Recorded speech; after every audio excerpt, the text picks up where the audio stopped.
These are the witch files, the histories they burned, the rites they redacted. Tonight we open what they tried to bury: witchcraft. The word itself conjures images of pointed hats and bubbling cauldrons, but its real history is far older and infinitely more complex. This story isn't a fairy tale. It's a history written in ash and whispered in secret. Witchcraft predates the empires that tried to erase it, with roots reaching deep into the soil of our most ancient civilizations. In Babylon, priests and priestesses invoked the moon to chart human fate. In the sands of Egypt, elaborate rituals were performed to bargain with the dead, seeking their wisdom and favor. And in ancient Greece, the practice of pharmakia blurred the lines between medicine and magic, where poisons and remedies were two sides of the same potent coin. These early practices weren't seen as evil, but as a fundamental part of the natural and supernatural world. They were how humanity tried to understand the forces of life, death, and everything in between. Long before the pyres were lit, the figures we would now call witches were the pillars of their communities. They were the healers, the midwives, the wise people who knew the secrets of the earth. Knowledge of herbs, the mysteries of childbirth, and a connection to the unseen world were not sources of fear, but of respect. These were the people you went to when a child was sick, when a crop failed, or when you sought guidance on a difficult path. But as the world changed, those who healed and guided their communities were slowly, deliberately recast as dangerous others. Their knowledge, once a blessing, became suspect overnight. The herbal remedy became a witch's potion. The midwife's expertise became a dark pact. The village shaman became a heretic. This wasn't a sudden shift, but a gradual poisoning of perception, turning community healers into societal scapegoats. The real turning point came with the rise of institutionalized religion. As Christianity spread across Europe, it sought to consolidate power not just over kingdoms, but over hearts and minds. In this new world order, there was only one path to salvation, one set of sanctioned rituals. All others were deemed heresy. Ritual became sin, and ritualists became enemies of the faith. The Council of Elvira in the 4th century laid some of the earliest groundwork, condemning various magical practices. But it was the publication of the Malleus Maleficarum, or the Hammer of Witches, in the 15th century that truly ignited the fire.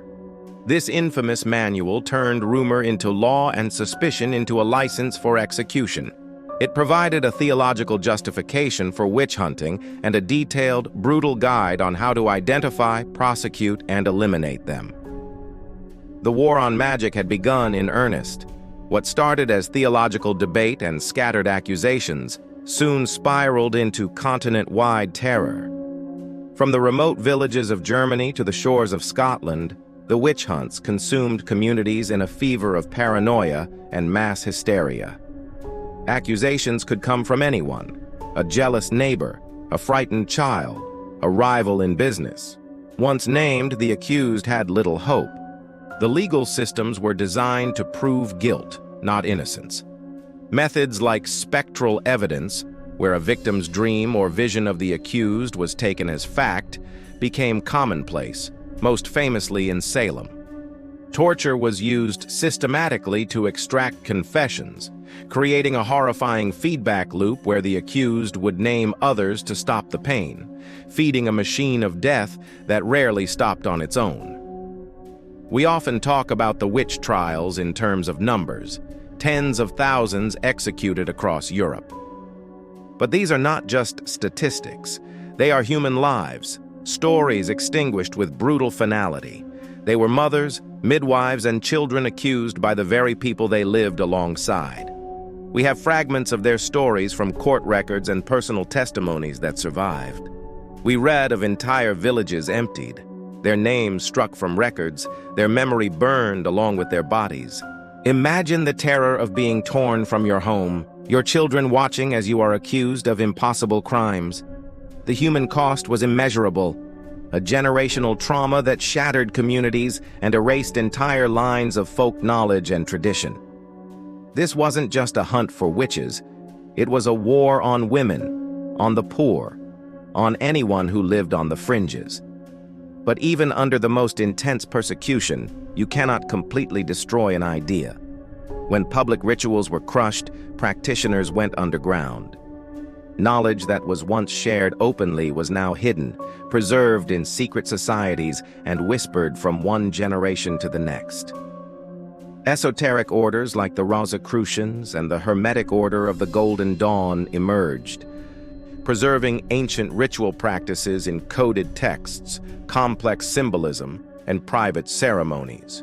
Grimoires, or books of magic, were copied by hand and passed down through family lines, their secrets guarded jealousy. While the church burned books in the town square, these occult survivors ensured that the old ways, though bruised and battered, would not be entirely lost to the flames. They adapted, concealing their practices within alchemy, astrology, and philosophy, waiting for a time when they could re-emerge. Among the whispers of these hidden traditions, one legend stands apart: the rumor of a single, ultimate grimoire, a book so powerful it could bend the very rules of reality. Whispers told of a tome older than any library, its pages filled with rites that predate human language. Some say it's locked away in a forgotten corner of the Vatican vault, too dangerous to see the light of day. Others claim it was stolen centuries ago, its manuscript passing through the hands of collectors who were driven mad by its contents. The few alleged copies that have surfaced throughout history have mysteriously vanished, leaving a trail of unanswered questions and fueling the myth. Is it a real artifact, or just a powerful symbol for all the knowledge that was lost or stolen? The idea of such a book represents the ultimate forbidden knowledge, the prize at the center of the occult labyrinth. Centuries after the last pyres cooled, the 20th century saw an unexpected resurgence.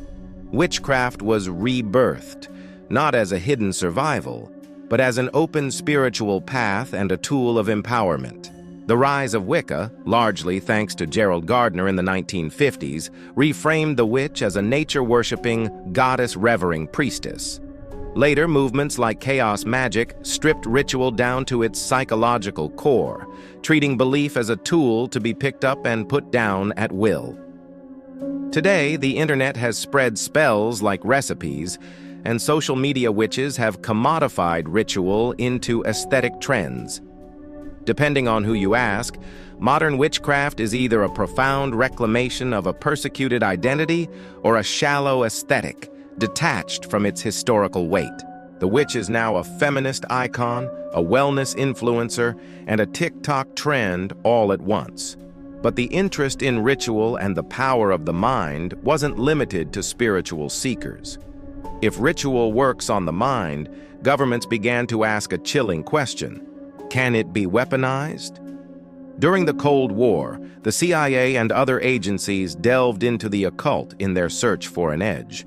Projects once dismissed as wild conspiracy theories, like MKUltra and Project Stargate, are now declassified realities.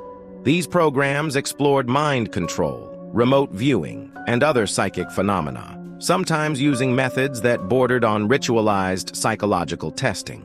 They sought to create psychic soldiers, to weaponize the unseen. This wasn't about faith or spirituality, it was about power and control. The government's secret flirtation with the occult shows that even the most skeptical institutions believed there was something tangible to be harnessed from these forbidden practices. So where does that leave us today? It's tempting to think of the witch trials as a dark chapter safely in the past. But the truth is, witchcraft never truly died. It adapted. Its practices now hide in plain sight, woven into wellness culture, pop psychology, and digital communities. Secret networks and esoteric orders still exist, far from the public eye, continuing traditions that are centuries old. And in this new landscape, the ethical gray areas are more complex than ever. When does a personal practice of empowerment become a tool for manipulation? What happens when ancient rituals are stripped of their context and sold as products? Some say the stakes are now higher than ever, as these powerful ideas spread faster and further than at any point in history. The fire never went out.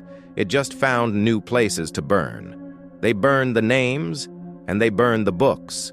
But ideas are much harder to kill. The history of witchcraft is a testament to the resilience of belief and the enduring human quest for power over our own fate. It's a reminder that what one era condemns as evil, another may embrace as liberation. The files are never truly closed. The whispers never truly fade. So if you hear a faint chant on the wind tonight, don't respond. Close the door. Lock the memory away. Thanks for uncovering the truth with us. This video was created by Revelonix. Be sure to like, comment, and subscribe for more stories. And tell us what videos you want us to create next.